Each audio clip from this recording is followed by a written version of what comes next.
Assalamualaikum warahmatullahi wabarakatuh. Kaifa halukum jami'an? Gimana kabar kalian semuanya dimanapun berada?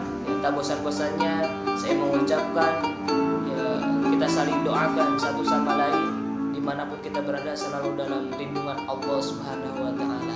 Itulah yang kita inginkan.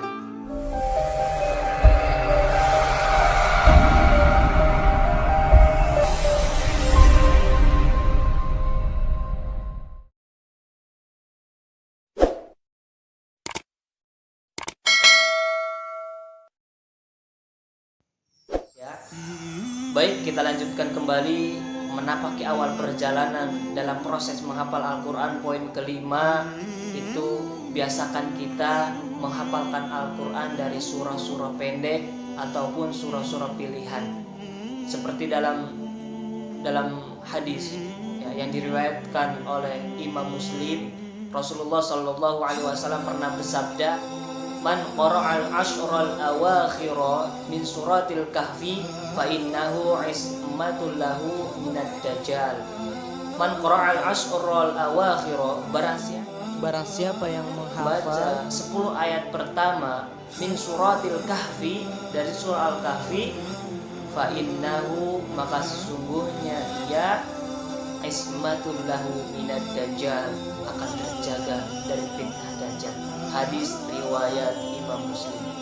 Kasih dengan Al-Quran. Ketika kita membaca Al-Quran, Rasulullah Shallallahu Alaihi Wasallam membagi 3 pekan ketika kita berinteraksi dengan Al-Quran. Yang pertama, ada ayat-ayat yang dibaca minimal sebulan sekali, yaitu seluruh Al-Quran yang menjadi wirid tilawah harian. Yang kedua, ayat-ayat yang dibaca pekanan seperti surah Al-Kahfi, yaitu dibaca pada hari Jumat, ataupun As-Sajdah dan Al-Insan boleh dibaca pada hari Jumat saat salat subuh. Yang ketiga, surah atau ayat yang dibaca harian, contohnya seperti ayat Kursi, 2 ayat terakhir surah Al-Baqarah, surah Al-Ikhlas, surah Al-Falaq, surah An-Nas boleh dilakukan sebelum tidur. Ada surah Al-Mulk setelah sholat Isya, Al-Waqi'ah setelah sholat subuh, Ar-Rahman setelah sholat duha, dan adapun surah Yasin setelah sholat maghrib. Insya Allah itu akan menumbuhkan kecintaan kita terhadap Al-Quran yang sangat tinggi. Terlebih lagi ketika kita sejak kecil, dimana pikirannya itu masih jernih, masih belum banyak pikiran kesana kesini. Dan kecintaan itu akan timbul dari rutinitas ketika kita membaca Al-Quran dalam setiap harinya. Kita sudah bisa merasakan nikmatnya dalam membaca Al-Quran, kita pun akan menjadi cinta, akan menjadi hobi. Disitulah ketika kita cinta dan hobi, disitulah kita akan selalu melaksanakannya. Walaupun gak bisa, kalau kita cinta, kalau kita hobi, apapun akan kita lakukan. Betul. Salah satu contohnya dalam kehidupan kita, dalam permainan, dalam hiburan. Kita cinta terhadap bola, kita hobi bermain bola, tapi kita tidak bisa melakukannya. Nah, disitulah karena hobi, karena cinta, apapun akan kita lakukan.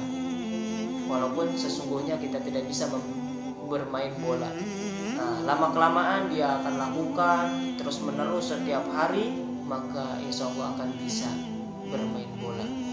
Karena pemain bola internasional itu dimulai dari kecintaan mereka, hobi mereka yang awalnya itu tidak bisa. Kalian mempercayai itu? Iya. Sama. Bahkan dari kita merutinkan membaca Al-Quran secara otomatis, surah-surah pilihan atau yang kita baca setiap hari itu akan otomatis melekat tanpa kita dihafal. Terus dibaca, insya Allah akan melekat sendiri. Kenapa? Karena Allah Subhanahu Wa Ta'ala yang menumbuhkan dalam dada manusia. Ini menunjukkan bahwasannya ketika kita menghafalkan Al-Quran, kita memerlukan terulang-ulangnya ayat-ayat yang mau kita hafal. Harus berulang-ulang. seperti yang tadi dijelaskan surah Al-Kahfi, misalkan antum baca yang seminggu sekali ya pada hari Jumat, insya Allah sebulan kita membaca rutin seperti itu akan terasa mudah ketika kita menghafalkan surah Al-Kahfi itu. Mungkin cukup sekian untuk kali ini. Simak lagi penjelasan selanjutnya bagian bab kedua ya. Kalian tunggu ya, kita saling doakan semoga dimanapun kita berada selalu dalam keadaan sehat dan selalu dilindungi oleh Allah Subhanahu wa taala. Amin ya Allah ya rabbal alamin. Kurang lebihnya mohon dimaafkan. Wabillahi taufiq wal hidayah. Wassalamualaikum warahmatullahi wabarakatuh. Semangat.